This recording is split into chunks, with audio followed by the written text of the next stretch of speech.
Fuel cells are one of the tools for making a sustainable outcome of the Industrial Revolution. And the blue handout is an expanded chapter from the green handout.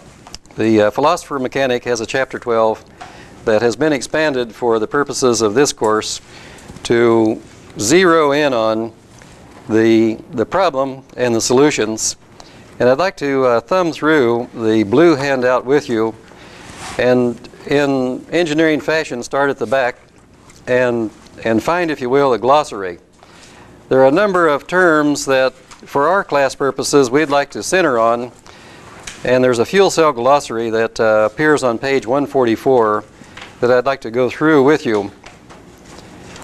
And it'll provide the points of discussion, or at least the terms for the points of discussion that we'll use for the next 2 days.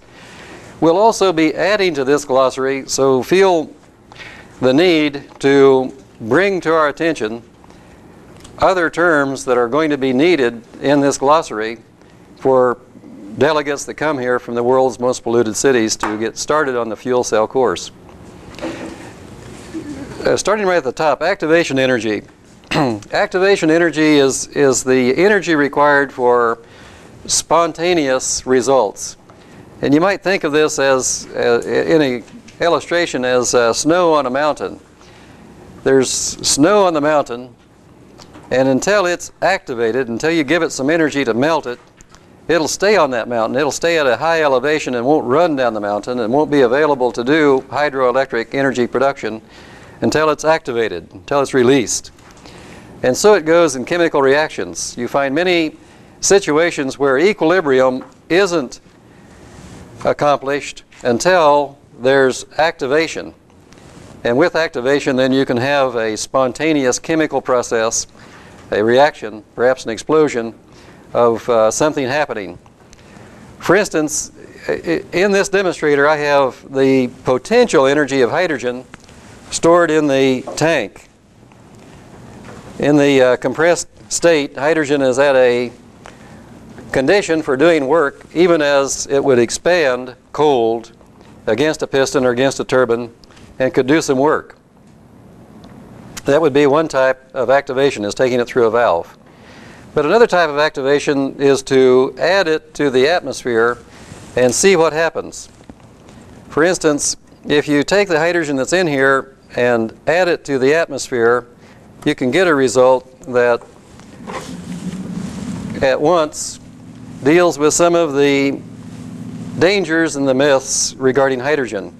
Hydrogen is added to the room, is being brought in as a gas to the gas in the room, and as you see, there was not activation energy sufficient to combust it. Hydrogen takes about 1,000 F. By the way, we need a volunteer to be the Fahrenheit, centigrade, and absolute temperature person. For purposes of getting every possibility covered, we need somebody that reports as needed centigrade to Fahrenheit conversion, or Fahrenheit to Rankine, or centigrade to Kelvin temperatures. Who wants to be the converter? Who's the reference on the converter? Mr. Marsh, how about being our converter? What are what's the equation? Well, the equation is that to go from centigrade to Fahrenheit, for instance, you take 9/5 of the centigrade plus 32. So, To go to, for instance, Kelvin, degrees Kelvin, when you have centigrade, well, you add 273. These are going to be round numbers by rule of thumb. So centigrade plus 273 is degrees Kelvin, or absolute degrees, in the centigrade system or the Kelvin system. To go from Fahrenheit to Rankine, you add 460 in the absolute scale if you're in the degrees F. Okay? Okay, so anybody that needs a conversion, see Mr. Marsh, he's got the numbers. He's our formula man. But on the topic of activation, it's important to note that you need activating circumstances in most of the things that become spontaneous.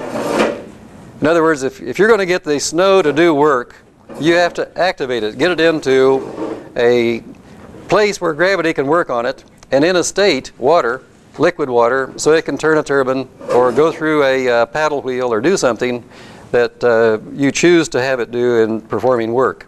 So it goes with hydrogen. You can leave the hydrogen in this room indefinitely, but without activation energy, it just stays as another gas floating around the room.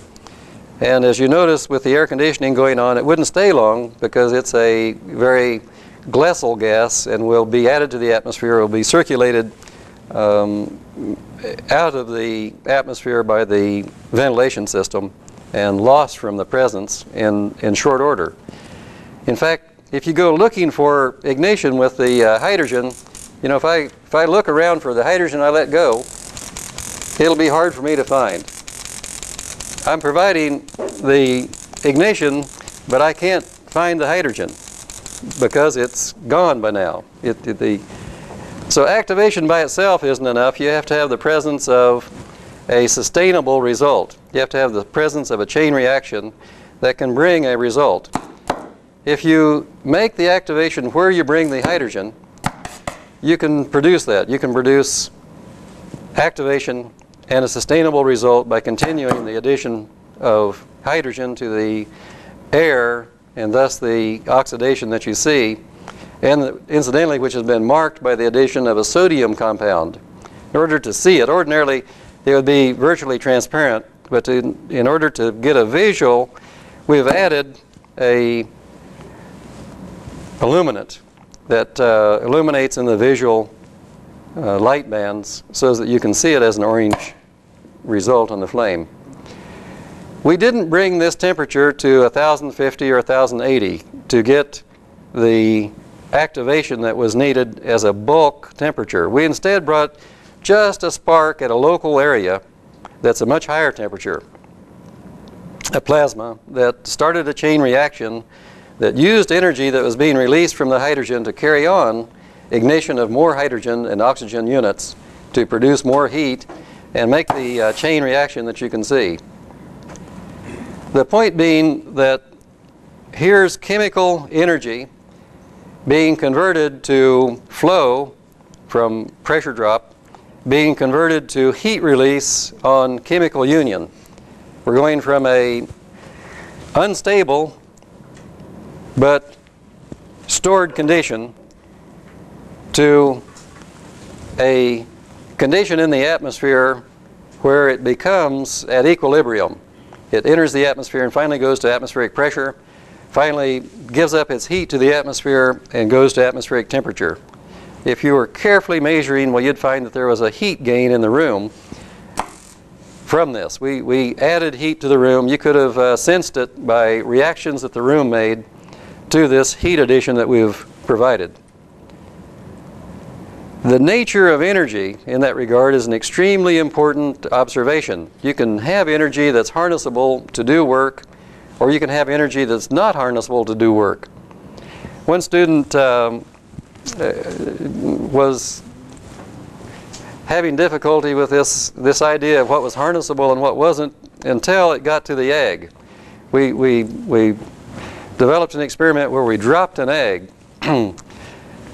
and asked him to put it back together to illustrate the point of reversibility and irreversibility. There are some things that happen spontaneously that are more reversible than others. In fact, you can pretty surely draw some lines on the difference between reversible and irreversible that makes it as noticeable as an egg intact versus an egg that's scrambled.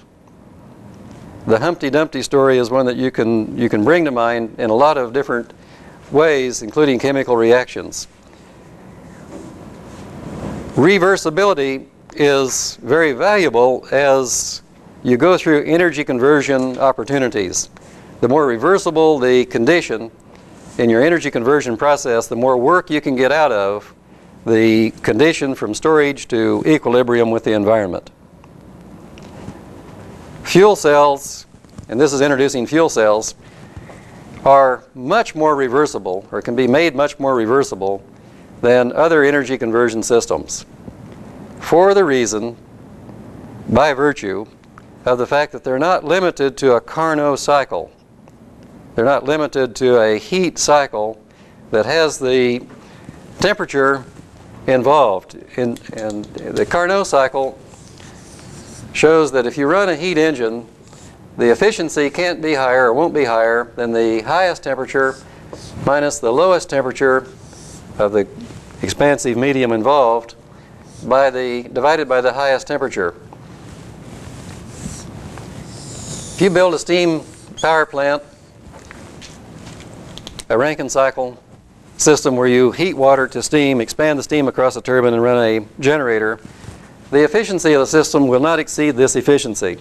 If you build a external combustion engine of another sort, such as a Stirling or Ericsson cycle, it will not exceed that efficiency. If you analyze diesel engines or Otto cycle engines, they will not exceed this efficiency. So long as you go through a heat addition to an expansive medium and it operates between a high temperature and a lower temperature, it will not exceed that efficiency. Fuel cells can exceed that efficiency. What's TH and TL again? The TH is the highest temperature of the working fluid, the highest temperature of the steam at the start of expansion, for instance, or the highest temperature of a fuel-gas reaction in a combustion engine, an internal combustion engine. The lowest temperature is the end of expansion, after you've made motive results and start the end of expansion process where that's opening of an exhaust valve or whatever. And again, you divide by the highest temperature. What would be some numbers from the automobile industry that would relate to that equation for TH? For example, what, the cylinder temperature? Well, it would be the gas in the cylinder. I'd like to make a distinction between the two by saying it's the gas that you're working with, and the robbers from that temperature are the cylinder, all the components of the cylinder. What defines the cylinder in terms of the head components, the valves in the head? I'm thinking of a four-stroke engine for a moment. Visualize a four-stroke engine. The head and the valves, the cylinder wall, the piston, the rings on the piston, steal heat. They're the robbers, but you need them to express the cycle. But you can think of them in terms of irreversibility, as they are doing this irreversible, against your interest job of taking heat from a high temperature to heat in the walls or in the cooling water or in the air around the cooling fins at a lower temperature. And doing so will cause the incurrence of loss of energy that you would have liked to have converted to work. So my TH would be the combustion gas temperature, and the TL would be the combustion gas temperature exiting the cylinder? That's correct. Now, in between are a lot of losses that need to be addressed. In between are a lot of non-expansive losses. It'd be ideal if you only had those two temperatures and no losses in between. But all the time that you have a gas in that cylinder, it's available to exchange heat to any lower temperature component of the combustion chamber. So it'll be losing heat after you reach a higher temperature in the gas to the combustion chamber in the compression stroke. It'll be losing more heat after you start ignition and combustion. It'll be losing more heat after you do expansion or go through the expansion process. So it'll be gaining heat. That cylinder, piston, head configuration will be gaining heat against your interest. Will that same formula apply to a steam turbine where TH was the temperature of the gas going into the turbine? Absolutely. TL, the gas exiting the turbine immediately? Yep. Any of the efforts that we've learned to make in the Industrial Revolution towards a heat engine operation where we expand something will be limited by this equation, by the Carnot equation, the Carnot cycle limitation. So delta T can achieve whatever means in that mechanism, the more efficient it will become, but only to a certain point limited by this. That's correct. That is correct. Jerry? That's the upper limit. That's the upper limit. That's the maximum efficiency you can get out of that. That's right. If you don't drop your eggs and break them and scramble them, you could do this. You know, you know, the idea in the restaurant business, it's somewhat analogous, is that if you're going to serve those eggs, you have to get them in the form and shape the customer needs them. Well, the customer in this case is the piston. You want to expand that gas and make the piston work, so to speak, or the gas turbine work. The motive energy needs to be applied to something that moves, because work is a product of force times distance, and you need to do so with the minimum amount of heat loss through that system. You want to keep the heat in the gas, or the steam, or the expansive medium, and not in the container that confines its motion. Sounds simple, very important principle. If you could build an engine that had no thermal conductivity, that would be very good. Or if you could build an engine that was made of materials that would stand a very high operating temperature, so there'd be no gradient, temperature gradient for heat loss out of them, that would be very good. That would be an excellent approach to improving the thermal efficiency. But at best, as Jerry said, at best, this is what you get if it's reversible. But when you start adding the irreversibilities, you get worse off. It's against your interest for heat to be taken across those boundaries. Well, I emphasize that with respect to activation energy, because one way to get activation energy is to add heat through the walls. You can run an engine, for instance, a Stirling engine is often operated by adding heat through the walls of the containment for the gases. And you operate a cycle in that regard against your interest in two ways. One is that wall stays hot when you wish it was cold in part of the cycle. It's too cold when you wish it was hot in another part of the cycle. So you're always going through that struggle of material science and your cycle to come up with the best compromise, and it always will be a compromise, in achieving a cost-effective result out of the ingredients that your design arranges to use, the geometry of your design, the column out on the bill of materials of your design, and so forth.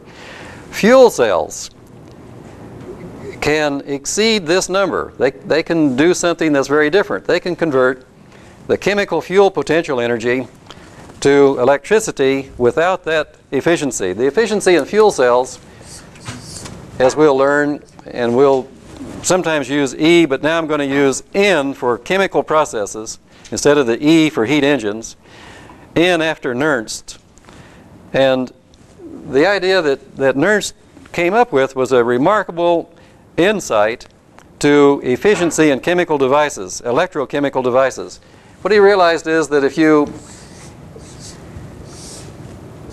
measure a type of energy called free energy, or Gibbs free energy after Gibbs, who discovered this principle, and divide it by the energy that you can find in a calorimeter bomb, a device where you burn a fuel, bring it to equilibrium, and determine all the BTUs or calories that went out of it. This will be the H value. The enthalpy, as it's given later in the glossary, is what you get if you take a fuel, such as hydrogen. Let's take it as an example.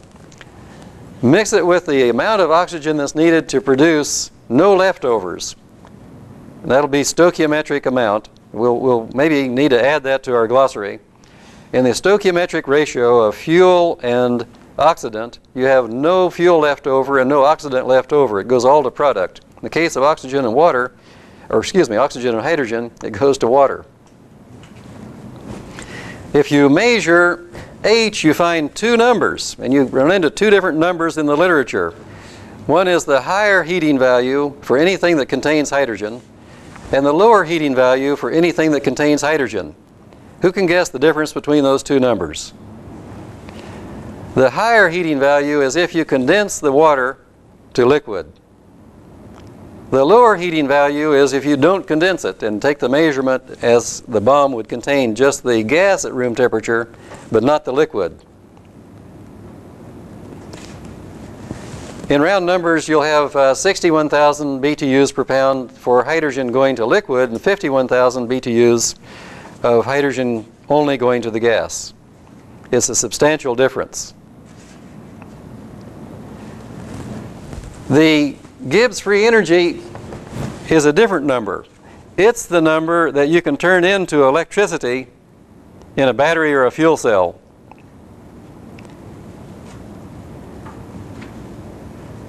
For most things of interest, for most things that we're going to have reference to, Gibbs number will be smaller than the total amount of heat that you can find in a bomb type of reactor or some other reactor that you choose to use. Even if we had a way to carefully measure the heat that we'd have added to this room when we combusted some hydrogen, we'd have found that there's two different numbers. One is the number that we get by leaving that gas in the atmosphere. That'll be the lower heating value. And the other is if we had put a condenser out here, a tube, and condensed the liquid, it would have been a higher number. Very important difference.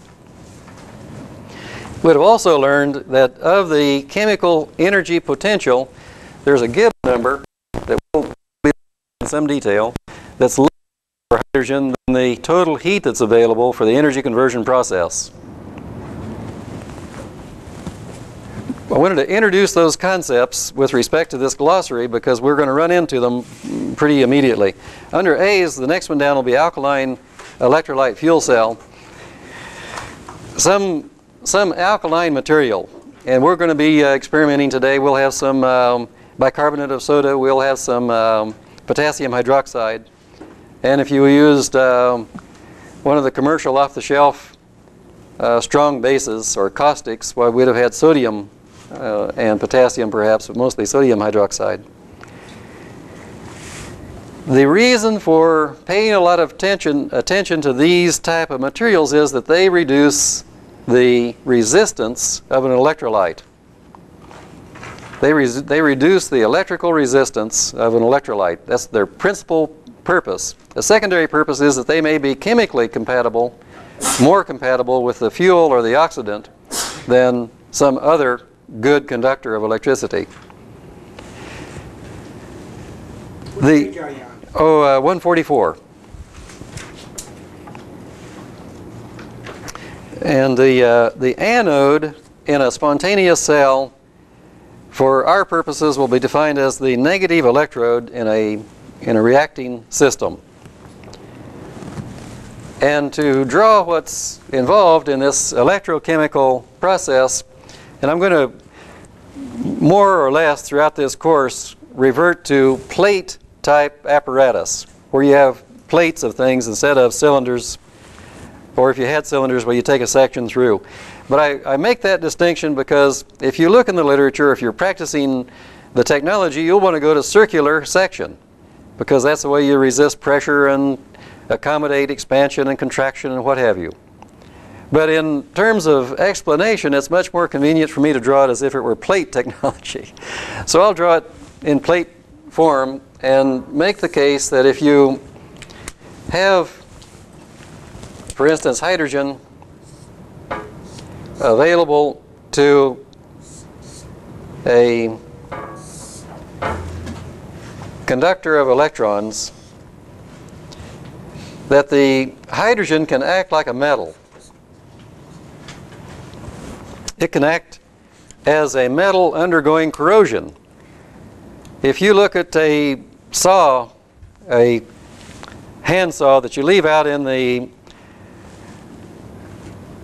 grass or where there's moisture available overnight, well, you can find a type of corrosion that is due to oxidation of the iron to form iron oxide. But if then you look in a microscopic way at what happened at the places where droplets formed, you'll find that there's a cell that has an anode and a cathode. The anode will be a pitted place in the morning. You'll have loss of iron from that place. It'll have corroded the iron. It'll have gone into solution. And we can do that with hydrogen and not lose anything from the more valuable portions of our battery that take the electrons or take the current to market or take it to a device. So a fuel cell, a hydrogen battery fuel cell, designs for the replacement of hydrogen that undergoes corrosion or undergoes the chemical process of becoming ionized and giving up electrons.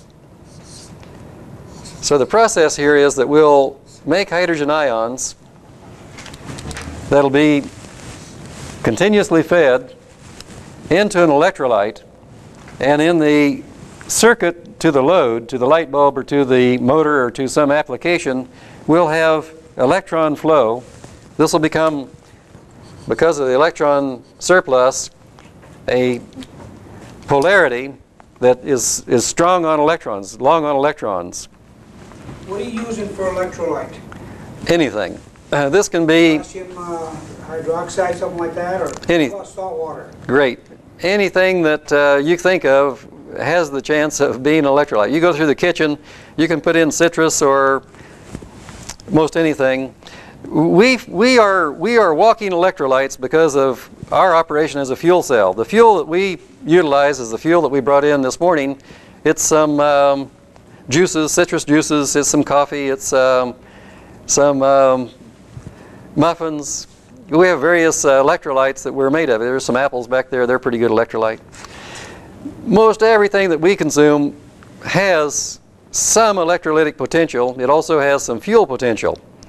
Then we process it into pruvates and distribute it to our various places that we need some motive energy and turn it into muscle action or thinking action or whatever we need at the moment. We fuel cell, we make ourselves a fuel cell to perform the energy conversion needed to carry out the process. We may not shine lights in the sense of an incandescent bulb, but we do pretty good miracles by the moment in a fuel cell operation, turning grocery store foods into our daily needs. In terms of warming, we're regulated at a 98.6, whatever that is in centigrade, and provide then the outcome we choose. Stay warm, carry the milk, feed the cows, do whatever we need. Go to the grocery store to get more fuel and deliver to others that need some of this fuel. Anyway, we do fuel cell type activity within by this same chemistry. Very same thing happens at the cellular level. Hydrogen from a hydrogen-rich feed store source or food store source comes eventually through our digestion into the circulatory system, gets delivered to the cell that needs it. It takes it across a boundary, produces a ionic form, and delivers it for oxidation. Then the products of that oxidation, which in this case will be not only water, but would be carbon dioxide as well, get taken back through the circulatory system, out through the lungs, and back to the atmosphere. So we consume food, we produce water vapor and carbon dioxide. So we're, in that sense, well within Nernst's analysis of operation. And we, on purpose, do some of the conversion to heat. We're sometimes of the year, in cool season, needing the heat, we process to heat results to maintain our temperature. The other electrode, so this is the anode. The other electrode must be the cathode, right? So the cathode is what happens, or it's the place that this hydrogen meets a oxidant. And you can take from the periodic chart almost any of the oxidants. You could meet it with sulfur, or you can meet it with oxygen, or you can meet it with chlorine or bromine or iodine. Meet it with some non-metal, and you get the process of the cathode. The cathode is the place where the oxygen, for instance, will meet the hydrogen and form water.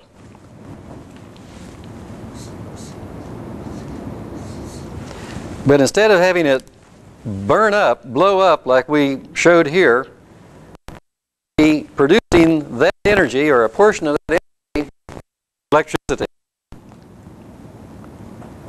And so it's going to be much more convenient for us to look at it in terms of what we can measure easily, and that'll be electrical terms. In terms of electricity, what we're going to find is that the Nernst efficiency boils down to the voltage that we can measure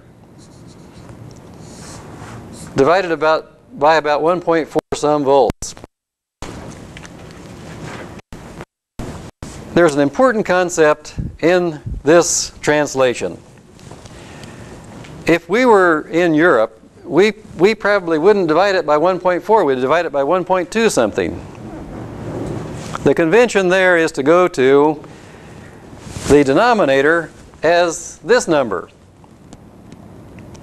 But Americans tend to be much more capitalistic in their thinking, and they say, well, I'm going to divide it by what I buy and put in the numerator what I get. So there's a convention among American engineers to make the efficiency seem lower than European engineers. So you have to watch out and do something they're reporting when efficiency. What an American might report as a 40% efficiency might easily be reported as a 60% efficiency in Europe. So early on in the glossary, in the sense of knowing what's going on, as a glossary must help us do, you need to find out what reference they're using when they report efficiency, or when they report the results of an electrochemical process. Figure out the terms, see where they fall in the glossary, and see which numbers in the denominator, which is implied by the context of the description, or if they describe it otherwise, look for these hints. If they reported the energy release in numbers only, they're probably using that as the denominator. And test it. You know, you can do some sanity checks on it to know if it is or not. If they report both of them, it's probably an efficiency that is more like the American standard, where they've reported the enthalpy as the denominator, the Gibbs free energy as the numerator. And that translates in that case to this equation, the voltage measured divided by the higher number, 0.4 something. The electrolysis cell is the combination of the anode, the cathode, and at least a electrolyte that connects the two electrically. And the electrical connection will include the ion path. This is just as much a conduction as the electron going somewhere. And again, there's I must just say that the glossary that you use or you choose to use is going to be very important to you, because there are many confusing terms in fuel cell technology. To begin with, most of the automotive industry thinks that a fuel cell is a gasoline tank. That's what it's called. Gene Cosmano knows that a fuel cell from his gasoline racing times was a place where you stored gasoline. We're talking about a fuel cell as an electrochemical device, a different meaning. Very important difference. And this is why you want to really get into the glossary, or ask for a glossary if you're encountering a paper that discusses heat engines or electrochemical devices. So it goes with the cell. The idea has to do with spontaneity, whether it's an electrolyzer or a fuel cell. But you'll find in the literature fuel cells being used to describe electrolyzers under a description or a general inference that it's a regenerative fuel cell. A regenerative fuel cell is an electrolyzer. You run a fuel cell backwards, it makes hydrogen, for instance, and oxygen out of water. Or it makes sodium and sulfur out of a sodium sulfide reaction. So watch those terms. Make sure you're really reading what they're meaning for you to read. And the electrolysis cell, or the electrolyzer and fuel cell, turn out to be really confusing unless you really get early on into the intended meanings. They identify the Oh well, as that is the problem. It's a fuel storage. It's a major issue among engineers. There's also a major issue about which way the current flows. There's a class of electrochemists that always say the current flows as the electrons go, but the convention is just the opposite. The convention is that the current flows from what's positive to what's negative. So I goes opposite the direction for literature that you'll find in modern engineering, but not so in electrochemistry. So watch out again, and just be sure you're on the same meanings for the terms they're using, or you'll be confused, easily confused. Is that intentional? No. Well, I'm not sure. I don't think so. And then we get to enthalpy and entropy. We've mentioned them before. Enthalpy is the thermodynamic term. It's the reference to heat that can be measured in a heat release process, a spontaneous heat release process. And that includes optical light, that includes pressure, that includes all the things that it takes from a condition of non-equilibrium to get to equilibrium. All the things you take out of it, measured in heat units, is enthalpy.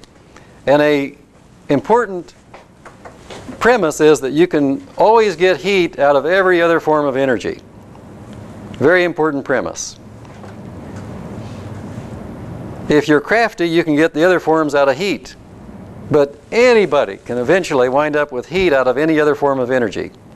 You can start with light and get heat. You can start with electricity and get heat. You can start with chemicals and get heat. Heat is common as a result, an inevitable result, to all those systems unless you arrange it otherwise. Our job is to arrange it otherwise. We want to get use of that potential without it getting to heat first, getting turned into heat first. To give an example, and it gets back to this reversibility and irreversibility, suppose you take energy from the grocery store, consume it in the form of the food we eat, express it in muscle action, and run a piece of sandpaper on wood. You have your choice. You can either bear hard enough to make cutting action of the abrasive on the wood and pick up a lot of wood grains, smooth the wood, or you can run at a lower bearing pressure and just make friction, heat. Similarly, you can arrange your engine to waste the energy that you release in motive action as friction-producing result. You can arrange to have improper bearing materials or sizing tolerances of the physical arrangement, so you turn it into heat. You could arrange, for instance, to have a heat loss almost out of any approach. You can readily, for instance, run energy into a pump, create pressure, deliver from the pump a flow of pressurized fluid, take it to a hydrostatic motor or a turbine hydrodynamic motor, and before you get to the motor, lose a lot of it, perhaps even the majority of it, in friction in your lines by not having smooth flow in the lines. And it'll get the result that you don't want, that is hot fluid. You'll heat up your working fluid. So almost anybody can get heat out of any other form of energy. It'll happen silently in a sneaky way and defeat you unless you have other arrangements. The other arrangements, of course, are to do good engineering, make good bearings, make good seals that have low friction. And again, the common denominator of the loss will be heat transfer across a thermal gradient or friction. Either of those are your enemies for not winding up with heat instead of the result that you wanted in motive power, miles down the road, or lifting power of an elevator, or however you apply your energy conversion process. The other very important point with respect to entropy is that what you get out of these losses is expressed generally as an entropy increase. Entropy is a measure of the disorder. The egg we dropped got disordered to the point that it was very hard to get everything put back in the original locations that the hen made. All those membranes that separated the yolk and the white and the shell from those white and yolk contents were made up by the hen at the expenditures of energy that came originally from solar energy through the food chain, through the hen to the egg, but dropping that egg produced a irreversible circumstance where it's hard to unscramble and get back to what you had. Same way in all the processes that we'll look at. If you allow this hydrogen to get across here as a gas, you've lost. So the function of this electrolyte is to keep gaseous hydrogen from getting over here to the oxygen without doing work. What you want to do is to make it into an ion only. Only ions get to pass in the electrolyte, ideally. And they do so with minimum friction or minimum ohmic loss, minimum IR loss. The more you pay attention to how to keep the IR loss out of each of these steps, the better off you'll be. And the more you keep any free travel of the hydrogen over to the oxidant or the metal from getting to the oxidant, the better off you'll be. Otherwise, you get heat.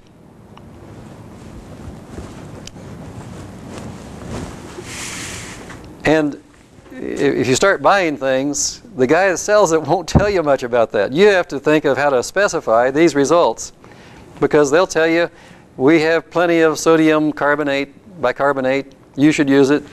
But you've got to figure out, do you really want to use it? Is that the best electrolyte? And you want to write your spec around these principles. Minimum resistance, no mixing until you have ionization in your fuel cell, and that the process in all the activation ways, each activation step is in your favor. You want the least amount of activation to get the most result. You want to make free energy. You want to make something that doesn't cost you. Do the melting of the snow to get the water to run down the hill to turn the turbine to make the electricity that you use, as an example. So you want to pay a lot of attention to your activation energy.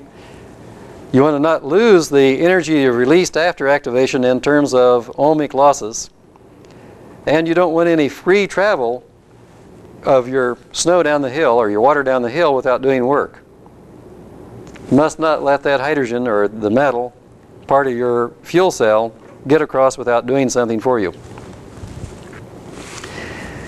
The high temperature fuel cell, in general terms, the high temperature fuel cell is operated near 1,000 degrees C. And one of the benefits of operating at high temperature is that you can make the high temperature do the activation process. You can make the activity of the fuel and the oxidant sufficiently high because of the temperature of operation that you don't have to do other heroic things to those constituents to make them enter into a reaction. Most reactions are described as occurring or being initiated at some temperature. You can look up the temperatures in the handbooks, and if you operate above those temperatures in a fuel cell, and in round numbers because of conductivity and activation, you'll find that high temperature cells are generally described as 1,000 degrees C nominally. They might be 800 degrees C and up to 1,200 degrees C. But nominally around 1,000 degrees C, you have a class of fuel cells or electrolyzers that are generally referred to as the high temperature fuel cell or regenerative fuel cell. The other major advantage of this type of high temperature operation or device is that you get high conductivity of oxides, of oxide producing ions at those temperatures in some things that are very good insulators to electrons. This cell wants to be a non-conductor in the electrolyte of electrons, only a conductor of ions. At 1,000 degrees, you can find things that will conduct oxygen ions towards the metal side, the hydrogen side or otherwise, and in doing so, you have facilitated an escape from one of the problems of contamination. If you want to use a hydrocarbon fuel in a high temperature cell, you definitely would like to have the clean air, which is the cleaner of your two constituents, produce the ions, the oxygen ions, that goes towards the fuel. Then at the other electrode, you have the nice condition of having carbon dioxide and water produced, and you don't have to deal with the contamination of carbon something in the electrolyte or in this area of what's happening in the anode. in terms of the process chemistry of the three-phase area where there's a fuel, an ion, and electron simultaneously occurring. If you bring the oxygen in a high-temperature cell across this way, it simplifies matters in terms of having more resistance to contamination. The inverter. You'll find the need for inverters to live in the world we have built. Most of the electrochemistry that we're going to be talking about is low voltage DC. Sometimes it gets added up by series connection to high voltage, but still it's DC. To run the appliances that the Industrial Revolution has decided to build, we need AC. So you'll need an inverter to convert DC to AC, and perhaps at a different frequency for different purposes. To do the cogeneration and to get it into the marketplace, you have to meet the needs of the grid and be at the voltage in phase and at the frequency of the grid. And the inverter is going to do this for you. It's an area of technology that has advanced remarkably, and by now is compact, cost-effective, and can go readily from DC sources, fuel cell sources, to AC delivery. This is how you get in and out of the marketplace.